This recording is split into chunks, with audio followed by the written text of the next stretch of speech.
Our second scripture reading this morning is from Ecclesiastes, chapter 3, very familiar passage. And it is on page 604 of your Pew Bible. For everything there is a season and a time for every matter under heaven. A time to be born and a time to die. A time to plant and a time to pluck up what is planted. A time to kill and a time to heal. A time to break down and a time to build up. A time to weep and a time to laugh. A time to mourn and a time to dance. A time to throw stones away and a time to gather stones together. A time to embrace and a time to refrain from embracing. A time to seek and a time to lose. A time to keep and a time to throw away. A time to tear and a time to sow. A time to keep silent and a time to speak. A time to love and a time to hate. A time for war and a time for peace. What gain have the workers from their toil? I have seen the busyness that God has given to everyone to be busy with. He has made everything suitable for its time. Moreover, he has put a sense of past and future into their minds, yet they cannot find out what God has done from the beginning to the end. I know that there is nothing better for them than to be happy and enjoy themselves as long as they live. Moreover, it is God's gift that we should all eat and drink and take pleasure in all their toil. Okay, as I mentioned earlier, we have a guest speaker with us today. I'll try it again. Joyce Bagiraneza. Okay. Second time's the charm. She is a donor advisor with International Ministries, and her primary role is to raise financial support and cultivate and nurture relationships with donors and congregations. She is a native of Rwanda and the daughter of a Baptist preacher and leader, so she grew up around missionaries. I would encourage you to read the biography of her in our program, and now we are looking forward to hearing what message she has to bring to us this morning.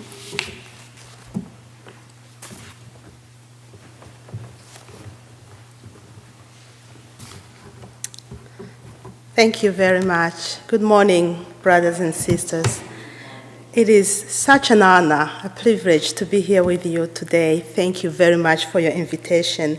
And it is my pleasure to bring you greetings from your International Ministries family.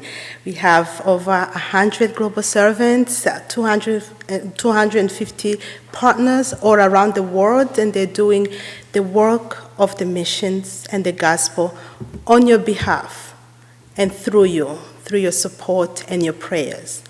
And also, especially, I want to bring you greetings from the Reverend Dr. Reed Truson, who's our acting executive director, because Reverend Director Sharon Coe, who is our executive director, is in sabbatical right now. So I thank you so much for having me this morning, for welcoming me. It has been such a wonderful experience working with ladies in your congregation, and team too. So thank you so much, everybody, for all that you have done, to make this trip so enjoyable. So International Ministries exist to engage the people of God in the mission of God. When God sends you, say, go make disciples. You might make them here where you live in Jerusalem, a little bit farther, but when you have to go all around the world, then International Ministries facilitates that work for you on your behalf, whether it's to go, whether it's to support those who go, is to pray for them, to send financial support to make the work possible. International Ministries will facilitate that. And we are so grateful for your partnership and for what you do. So this morning, I will be sharing from the 21st chapter of the Gospel of John, from verses 15 to 24. And we will be talking about love in action, how to show love with your actions. So before we dive in, let us go before the Lord and pray. Dear God, thank you for this opportunity to be here with this congregation this morning. I pray that as you did for the prophet Jeremiah, that you reach out and touch my lips so that your word will be in my mouth, so that I'll be able to communicate what it is that you want your church to hear today. Lord, use me as just a vessel. Communicate your message to your people. God, I pray blessing for this congregation, for the way that they have welcomed me and the way that they have supported your work. Jesus, send the Holy Spirit here today during this hour. Touch our heart, Jesus, and tell us what it is that you want us to know today as we engage in your mission, as we carry on your legacy. I pray these things in Jesus' name. Amen. So I'm going to read the chapter, the 21st chapter, verses 15 to 24. I'll just read some excerpts. I'm not going to read the whole passage. So verse 15 say, when they had finished breakfast, Jesus said to Simon Peter, Simon, son of John, do you love me more than this? He said to him, yes, Lord, you know that I love you. Jesus said to him, feed my lambs. A second time he said to him, Simon, son of John, do you love me? He says to him, yes, Lord, you know that I love you. Jesus said to him, tend my sheep. He said to him the third time, Simon, son of John, do you love me? Peter felt hurt because he had said to him the third time, do you love me? And he said to him, Lord, you know everything. You know that I love you. Jesus said to him, feed my sheep. Okay, so that's the first portion that we're going to talk about. And in this passage, as we hear, just to set the stage a little bit, this is at the end of the Gospel of John. Jesus is already past resurrection. Jesus has already appeared to his disciples several times. And the first time he appeared to Peter all by himself, and they had a conversation. I would think that they had a conversation about the way that he denied him, and then he appeared again, and he instilled in them the faith into the resurrection, the actual resurrection. So in this sense, at the beginning of the chapter, the apostles had gone fishing overnight. They fished all night, but no fish. They weren't able to catch any fish. And then in the morning, in the early hours of the morning, they see somebody on the beach, and he asked them, were you able to catch any fish? They say no. And he said, try the right side. They tried the right side. They caught a lot of fish. And then at that moment, Peter realized it was Jesus. And then he put his garment, his out garment, around himself, and he came to meet Jesus. And then Jesus made them breakfast. How wonderful. So this is really, I think it's interesting because it's at the end of this chapter. It's, if you ever had somebody you loved very dearly, that's very, very close to you, and they did a lot of things, they had a lot of impact in your life, and then at some point, as you remember them, as they have, maybe transition into the other life, and you remember them, and you're trying to say, the last thing I remember, that's a memory that's really powerful, usually. So, and this is what the last thing that he wrote, that John wrote about Jesus. So as we come, as they just done with breakfast, Jesus then had this conversation that we just read about with Peter. And Jesus, he asked Peter if he loved him. And he said, do you love me more than this? And Peter answered every time, he said, yes, Lord, you know that I love you. And I think that he said that because before he had denied him 3 times. And, after resurrection, he appeared to him, had a conversation. So he probably went something like, I am so sorry I let you down. I didn't think I would deny you. I'm just so sorry, but I really love you. I love you. And Jesus was like, yes, I know I know that you love me. And I know what happened, and they had a reconciliation. So this time when he asked, do you love me more than this? And say, you know that I love you. Maybe because you already had that conversation. Do you really love me? So at this time, Jesus asked him again, do you love me? And every time he asked him, Peter said, yes, I love you. You know that I love you. And he said, feed my sheep. Tend to my sheep. Feed my sheep. Not just feed, but take care of my sheep. So I think this is really important because we know that Peter was one of those disciples who was, very talked about, who was very expressive, He had a way that he wanted to show Jesus, that he loved Jesus. So we read, for example, in John 13:8, that Peter had tried to express his love for Jesus in his own way, in the way that he thought, would show Jesus that he really, really loved him. So as Jesus was showing his disciples what services, like, how to be of service, how to help, how to show love, he washed his disciples' feet. But Peter said, like, no, you can wash my feet. I love you so much, you can wash my feet.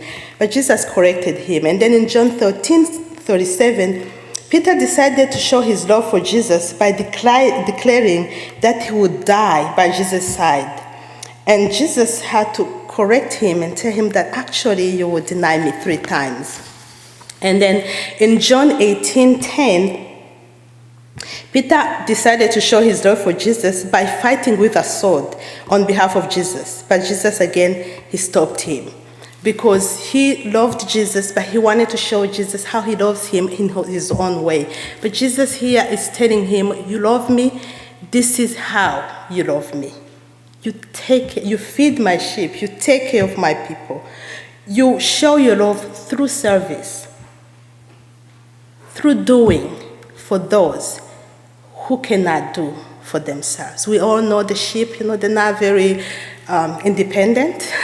I would say, they need help. They need a shepherd to tend to them, to help them. So when Jesus said, tend my sheep, feed my sheep, he's saying, help those who are in need, those who need it the most. Be there for them, feed them, help them. So Jesus showed this is how you show love. Want to express your love to Jesus?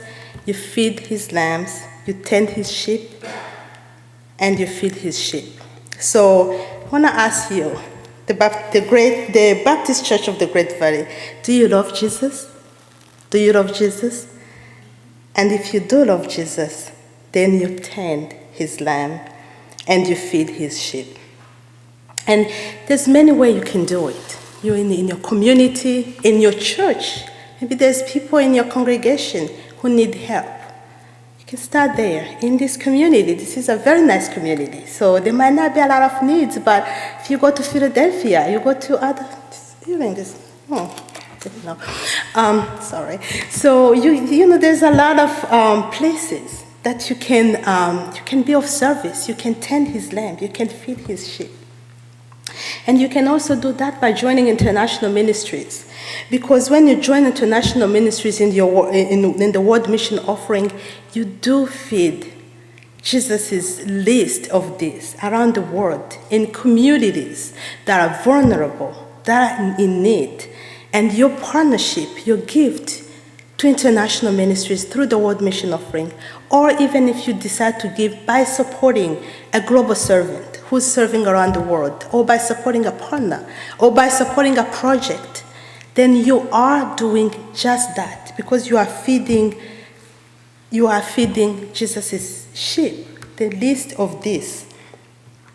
And I will tell you an example, for example, of what one of our global servants does. As I mentioned before, we have about 115 global servants everywhere, in Africa, in Asia, in Middle East, in Europe, in Latin America, in the Caribbean. There's a lot of different ministries that you can get involved with, that you can support. But I want to share with you about our global servants, Bill and Ann Clemmer. Are you familiar with them? Is anybody familiar with them? They have been serving in the Congo for a very long time. Bill is a doctor, he's a medical doctor, and Anne was a nurse, but now she's working everything like missionaries usually do. So Bill, he provides support to healthcare workers, hospitals, clinics, and he provides life-saving maternal and child health services. While Anne supports education and relief assistance to the orphans and vulnerable children. Bill was on the front line during the Ebola outbreak in the Congo and West Africa. During the civil war between Sudan and South Sudan, Bill served in the refugee camp. He saw people who have just, the bomb have just exploded on them. People who have been victims of some of the most horrendous crimes that, people sometimes use as a weapon of war. And he also served alongside Dr. Denis Mukwege. I don't know if you're familiar with him, but he was the 2018 Nobel Peace Prize laureate who was recognized for his work restoring women victims of rape as a weapon of war, because there are in some countries where they will use rape as a weapon of war. And in Goma, and some of those, the women would really suffer a lot of internal hurt. And it would just be physical, but also be emotional. And he worked so tirelessly for that cause, and he won a Nobel Peace Prize for it. So Anne began a ministry feeding children, street children in Goma. And when he began as a Sunday school. So on Sunday, he would have children from the street. They would come. It was about 200. They would give them food. They will give them a shower, they will give them clothes, and they will give them the gospel. And it started as a Sunday school program. And then children started hearing around the world, around the Goma area, they start coming. Because in Goma, Congo's been through a lot of conflict, because of all the minerals that they have. There's been a lot of groups fighting to gain control for the minerals. So Anne wrote, I want to read you a little bit about what Anne wrote. He said, this ministry has now grown into 7 days, serving an average of 850 kids. She said that our Sunday school program, averaging about 850 children every Sunday, has given birth to a special program during the week: leadership training, teacher training, weekly Bible study, and of course Christmas, Easter, and vacational Bible school special program. We also provide classes during the week for children who cannot attend school because of tuition fees.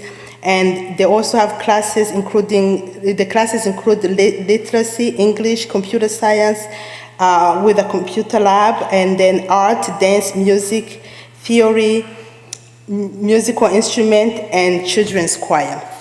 And then the parents of the Sunday school children wanted to become involved, so we added program for them. We give parents classes. There's always waiting list, even though we have 250 attend per training. And she said there's also a therapeutic exercise class for parents every Sunday at 6 a.m. It goes on and on. But all of this work is possible because you give, because you support the World Mission Offering, because you support her ministry or another ministry. This is just one example of what you can do, how you can feed the least of these. By joining International Ministries, by participating in the World Mission Offering, by adopting a global missionary. We have churches that pick a global servant, say, we adopt you, you become one of our own now. And they pray for this global servant. They get familiar with the work that they do. They support the work that they do. They contribute towards the work that they do. And that's something that you can do to feed Jesus' list of these. Because these street children, many of them are orphans. Many of them were child soldiers that got taken from the village, armed, put on the battlefield until they were no longer of use to the militia, and then released with nothing. So when you do feed these children, when you become a partner of Bill and Ann Clemmer, then you are doing just what Jesus said. And he asks you, do you love me? And you say, yes, Lord, you know that I love you. And he say, feed my sheep. And then you do, right?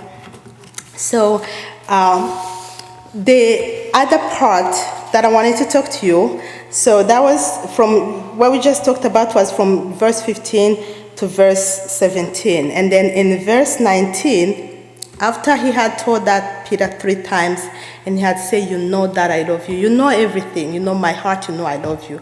And say, feed my sheep. After the 3rd time, he said, follow me. And then when he said, follow me, Peter turned around. That's verse 20. Peter turned and saw the disciple whom Jesus loved following them. He was the one who had reclined next to Jesus at the supper and had said, Lord, who is that is going to betray you? When Peter saw him, he said to Jesus, what about him? Jesus said to him, if it is my will that he remains until I come, what it is to you? Follow me. So this is really important, I think, because sometimes you hear that call, Jesus say, do you love me? You say, oh, yes, you know. I love you. I love you. I love you. I say, feed my sheep. And then you're like, how about him? How about her? How about her? Don't you just want her? Especially when you say, follow me. You're like, do I really want to go? How about her? Can she follow you instead? Sometimes we do that. Sometimes as individuals we do that. To say like, why me? I have so much. I don't want to go. I don't want to follow you where you want to send me. How about you send somebody else? And sometimes, people have been known when God called them, say like, oh, I'm not very well-spoken. Pick somebody else. Or like, oh, I'm a sinner. Can you find somebody else? I'm a sinner with dirty lips. Why don't you pick somebody else? And when we do that, Jesus still say, follow me. Because sometimes you can look around the church and say like, why our church? Why should we be the one giving the word mission offering? How about the mega church? How about the church with a lot of people, with a bigger budget, with much more, like a bigger endowment? Why don't they give to the word mission offering? Why should we? Why are we being called to follow? There are other people who probably should be the ones following. But Jesus said, what is it to you? I said to you, follow me. The other church, that's none of your business. Follow me. I called you. You follow me. You follow me. Do not look around. Do not say, how about other people? The whataboutism, Jesus said to him, what is it to you if I decide to do? I called you. You follow me. So, friends, when Jesus called, you follow him. Now, what about? No, what about? You love Jesus. You affirm that you love Jesus, you follow him. And then the last part, because I know we have a wonderful meal that's waiting for us. So the last part I wanted to talk about is the very last verse. It says, this is the disciple. This is verse 24. It said, this is the disciple who is testifying to these things, and he has written them, and we know that his testimony is true. But there are also many other things that Jesus did. If every one of them were written down, I suppose that the word itself will not contain the books that will be written. So here, again, John tells us that Jesus did a lot of things, a lot of amazing things. But he couldn't write all of them. But he decided to write this because this was so important. This was so important. And as you read through the Gospel of John, you do see the theme of love. Keep on coming. Keep on coming. I remember as a little kid, one of my very first verse that I memorized was John 3:16. For God so loved the world. If you keep reading, Jesus keeps on saying, you have in the Gospel of John, if you love me, you love your brothers and sisters. Pray to God, pray that you unite them, that they will be one, that they will love one another. So love is such an important theme, and this is why he used this passage to close his book. This is such an important, it's like when you remember something that somebody you love told you, say, yeah, one of the things I remember, you can tell the story, but the last one you say, like, the last thing I remember I did with my dad, with my grandpa, with my aunt, my favorite nephew was, and this is the last thing that he remembered.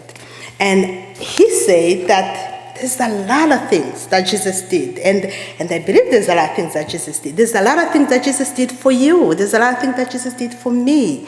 So if you were to write, you won't write everything, but if you were to say, write your own portion, what are some of the things that will come up? What are some of the themes that you say, like, Jesus has done a lot of things for me, and this is one of the things that Jesus has done for me. And for me, Jesus has done a lot of things for me. A lot of things for me. If I were to write in the books, like John said, they will fill the whole world. But I want to share with you one of the things that Jesus has done for me through you, the Baptist Church of the Great Valley, through all the American Baptist churches, through all of those who participate in the World Mission Offering. So as she mentioned, I'm a native of Rwanda. I was born and raised in Rwanda.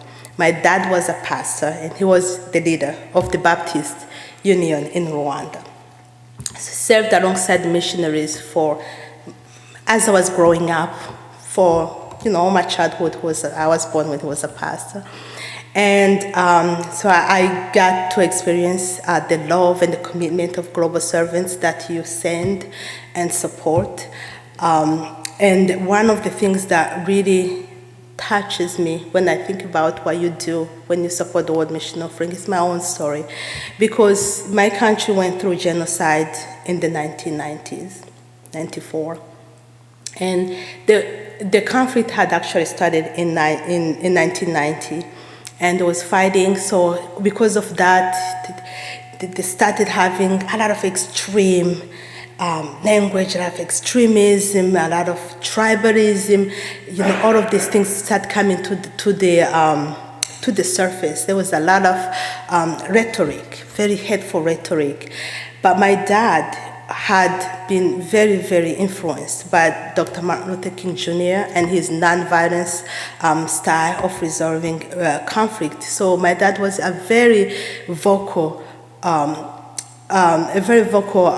supporter of nonviolence, of resolution through nonviolence, of sharing, because the group that had, started the war was a minority that had been disenfranchised, that has been isolated during the independence war and been, sent out of the country. So they attacked the country because they wanted to come back home. And there was a lot of conflict because a lot of people say, like, oh, you don't deserve it, and it was a minority, so they started, the majority, some people in the majority started being really extremist and saying, we don't want these people, this is our country type of language. So my dad was very vocal against that, felt that we should all share, we should all live together, we should resolve everything in a nonviolent style. And because of that, he was not a very popular person because, a lot of people say, you're from the majority tribe, you are a traitor, you're not with your own people, you are supporting these labels, these people that attack the country. So in 1994, when the genocide finally started, my dad was definitely one of the wanted people because, they felt that the majority was killing off the minority through ethnic cleansing, and they did not see very positively of the people who did not support that plan. So in 1994, my dad already knew that he was a target. So when the killing started, we tried to flee. First, he sent my older sister Lillian because he knew we might all die. Like many families were exterminated, and he asked a family of missionaries, can you take one of my children, so at least we have a survivor. So my line is now completely erased, and they agreed, and they took my sister out of the country. They got her all the way to Kenya, which was wonderful. So that's, the missionaries, that's the people you support. They have compassion. They do things like that, like saving a child who would otherwise probably die. And then my father decided to flee the country because it was not safe for us to stay. And as we made it to the border, we met the militia. And they recognized my dad. They say, you are that traitor. You are that one who teaches bad, who's not supportive of our cause. Well, guess what? You're going to die the same way that the people you're supporting are dying. So we're going to kill you right now. And we're going to kill your family. And they start taunting us. They get ready to kill us. And here comes a young man, and he called my dad by name. And he ran, and he hugged him.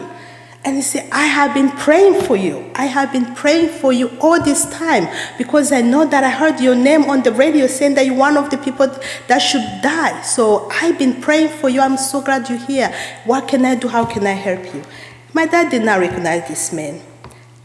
But it looked like these other killers respected him. And he said, like, what are you doing here? They're like, oh, no. We're just, talking to him and checking and see. We don't even know who it is. We just wanted to check and see who it is.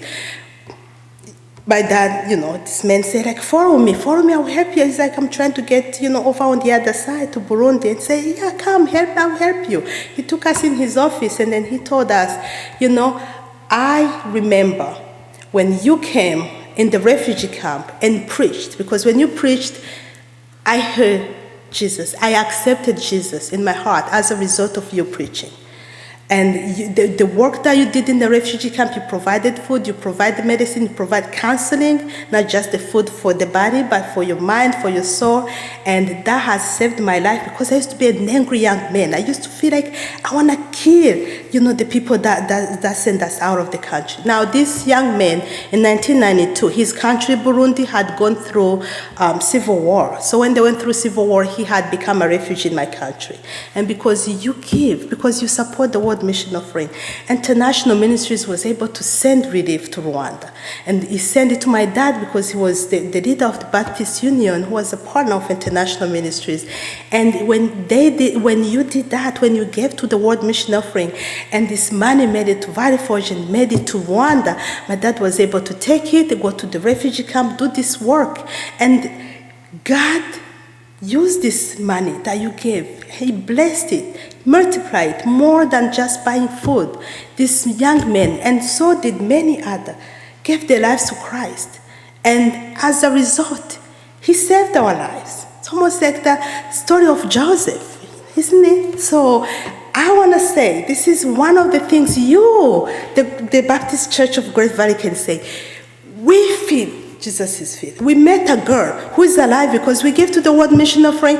If nobody did, she might have died because maybe my dad wouldn't have gone to this refugee camp to offer relief. Then he wouldn't have met this young man, and then we wouldn't have made it. So this is one of the things that you do, that you've done, how you have fed God's sheep, how you have tended to God's sheep. So I want to encourage you this morning. I want to encourage you. When Jesus asks you, do you love me? Pause. Think in your heart. If the answer is yes, Lord, you know, because he knows. You know that I love you. Then the command is, feed my lamb. And when you hear that, the next thing will be like, follow me. When you hear that, don't look around. Don't propose other candidates. Say, yes, I'll follow you. And keep on remembering all the things that God is doing, that has done in your life, as many as they are, because that's a testimony of how you feed the sheep, how you care for the sheep, how you care for people. Brothers and sisters, as you take the World Mission Offering this month, I pray that you will use it as an act of worship. You will know this is how you feed Jesus' sheep, how you care for Jesus' sheep. And I hope that you'll be blessed by your generosity and by your partnership. And again, thank you so much for having me, and God bless you. Thank you.